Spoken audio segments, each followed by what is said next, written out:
why do you think that?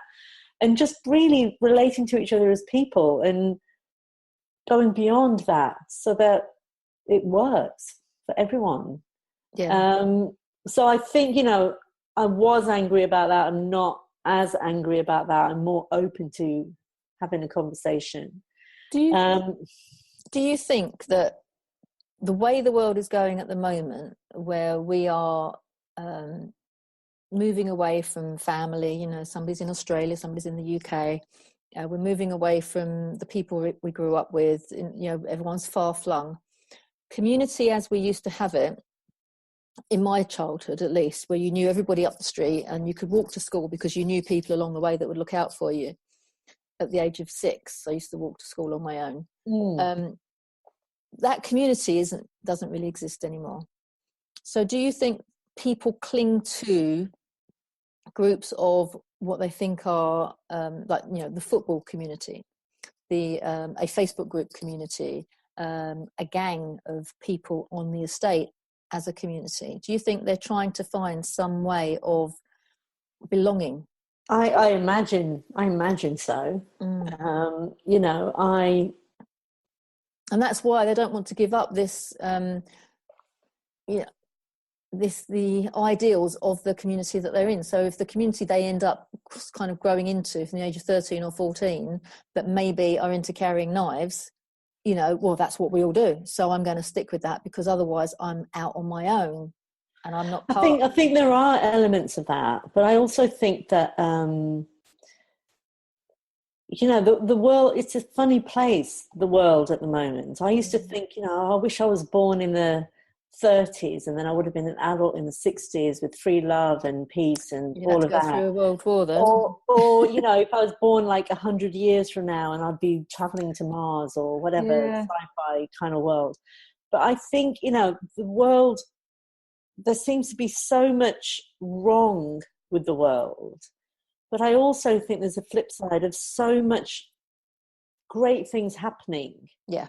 A friend of mine reminded me of this because I was like, this and Hillsborough's been 30 years and no resolution. And he was like, there's so many great things happening, you just got to look at Extinction Rebellion in London at the moment, or, look at a lot of the things that are happening to impact climate change. This week alone, it's like Australia, New Zealand, India, Colombia are planting 1 million trees to impact the environment, and you don't hear about that. You just hear about, these rebels are stopping traffic in Marble Arch. It's like, no, there's so many good things happening. Because that's all they report, isn't it? On the mainstream media, that's generally all you're going to get. And you forget that 90% of the people out there are amazing. They are. And there's lots of people who are up to something. I remember reading this Facebook thing of like, if you put the top 1,000 scientists in a room together for 3 days, what would they come up with? They would come up with solving everything, I imagine, right? And I think, with the issues around crime and, Liverpool is one of the highest rates of crime, shootings, etc. But I think that there is... there's a lot that can be done if society was willing to work in a collaborative, in a supportive, in an empowering way. There is a lot of, in the world of austerity, a lot of money that has been depleted out of community projects, of social projects, that I think if the government won't, communities need to bring those projects back. There's a beautiful building in the park across the road from our house. It used to be a mental asylum in the 1920s, I think, and it's just a beautiful building that is just derelict now. And every time I walk past it, I keep imagining what would be like if that was a youth centre. Where there were recording rooms and, playrooms and little places where you could do art or play football or, go and get coaching about your new innovative idea for business or, what would it take to have that happen? And I think there's a lot to be done. And it's not about money. You know, every time I watch a Red Nose Day, I see the UK raise millions of pounds. And it's not like you couldn't do that in your community, you know, and have something accessible to people, whether it's the elderly, whether it's the young people, whether it's people starting their own businesses, to support them in having something magical happen. And I think half the time it kind of it's a bit like, there was a discussion the other day on where does all the money go, and have we got enough money for education, and should we put money into this and put money into that? When you go into the council and you say there's this disused building, what can we do? Oh, I haven't got the budget, I haven't got the finance, you know, we can't do this, we can't do that. But if you took away the right and wrong of life, it's, you know, well, let's go, there's one big pot of money.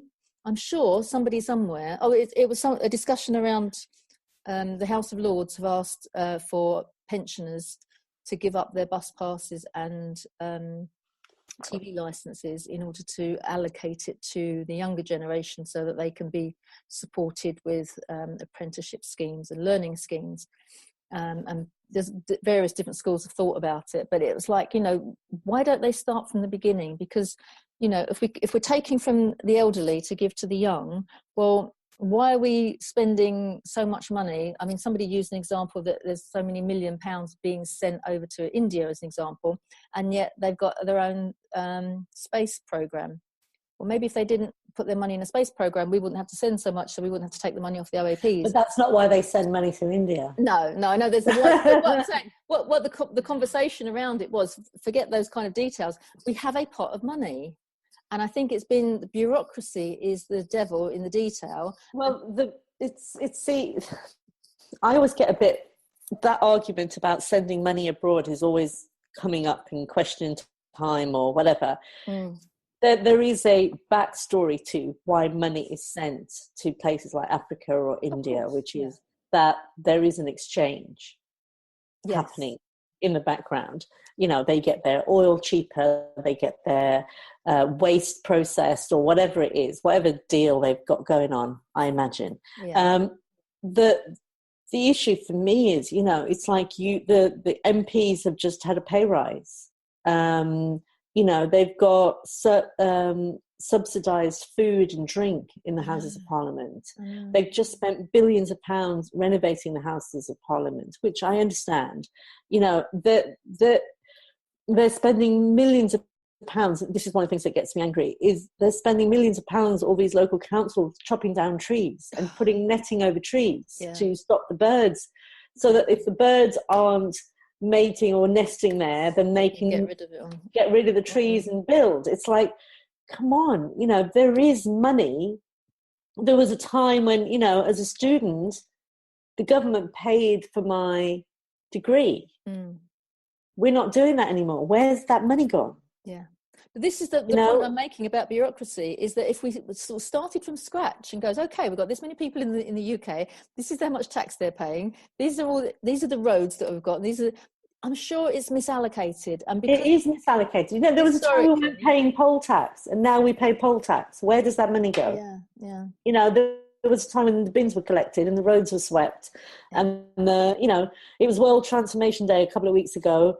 For me, what I did is I just went and picked up the litter from my street, because there's no road sweepers. Oh, wow. It's like, I don't want crisp packets and whatever on my street, so no one's going to do it.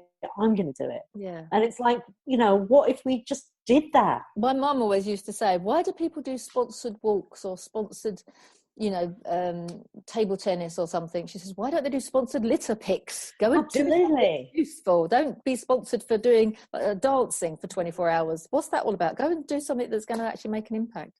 Yeah. You know, and I think that is possible if communities came together, and it goes back to what's keeping us divided, what's keeping us in our own little bubbles and saying, you know, there's no sense of going next door and borrowing a bowl of sugar anymore. You know, there's, you know, a friend of mine posted this thing from The Guardian today about, you know, there's libraries where you can borrow books. What if there was a library where you could borrow lawnmowers and drills, and I had this idea of like 10 years ago. It's like, in one street you don't need 50 lawnmowers. What if there was just 2 lawnmowers and you could just use it when you wanted to? So when you have a drill, how many times you use it? Probably every other decade. You know, we've just moved house and it's like there's all these things and it's like I've got nowhere to put them. There is a place that does it now. There's a group called the People Who Share. Right. And they have Global Sharing Week in June. And we partner up with them as BeCollaboration. We have partnered up with them. So we go have a BeCollaboration meeting. And at the meeting, we swap all of our skill sets. We put them all down, what we need on little Post-its, and then what we can offer. And then we marry people up so they then get free something. And they're sharing their skill sets. But Benita Matowska has spoken, I think, on the United Nations about exactly that. So there's all these little people that are popping up in different places that have got exactly the same idea. And it's a bit like you can share my car now, can't you? There's an app where if you're going up to Scotland, you can go on there and see if anybody else is going up to Scotland, and you can grab a lift with them and save half the expense. Or, you know, I have a garage that's not being used. If you live near the station, you can rent out your drive so people can park on it, that kind of thing. And that's the way forward. And I think at some point we'll do away with cash because we'll be doing the exchange. Have you come across Ubuntu, the Ubuntu movement? No. There's a guy over in South Africa whose name escapes me, but if you just Google the Ubuntu movement, you'll see it. And he is very much believing that we should do away with money, and we can exchange our goods and services. And he was looking desperately for somewhere to trial it. And about 6 months ago, I think, or maybe longer, there was a town in Canada. They've gone, yep, we'll do that. And then the mayor comes on Facebook and does a Facebook Live once a week to say how it's going. Wow. Last time I heard, about 3 months ago, it was doing really, really well. So it's a bit like the Bristol Pound, you know, where within a certain area, this is the scheme they use. But bit by bit, the people that live there don't use cash within this environment because they don't need it. Yeah. It's clever. Very, very clever. I think it is the way forward. And not need the bureaucracy of the local government. Or even central government. Because I think government as such seems to have run its day because it's getting too clunky and it doesn't seem to work. And I think bureaucracy has just choked it. Totally choked it. I think, you know, you just got to look at the whole, I mean, the Extinction Rebellion, just the whole environmental movement. You know, I remember 30 years ago, that was a big thing that was emerging and it just disappeared. There were a few projects that were happening, you know, like in terms of our cars or, you know, not leaving the tap on when you're brushing your teeth. There's little projects like that. Yes. But it hasn't impacted the way we needed it to impact because nothing really has changed. You know, the cars are still there. They're not electric. You know, it's like what's going to make the biggest impact is community on a local level. You know, they even say like farming on a local level is what's going to impact the way food is produced in the world.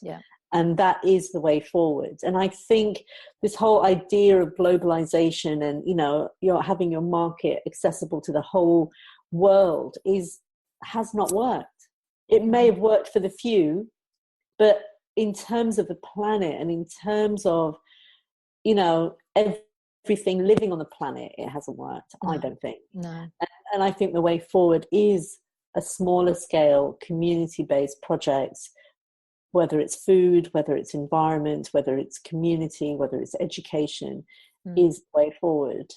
I agree. And that's how BeCollaboration can be a small part of that, by illustrating to people on a monthly basis. You plug into this space and you understand the concept and the context of collaboration and how to make it work.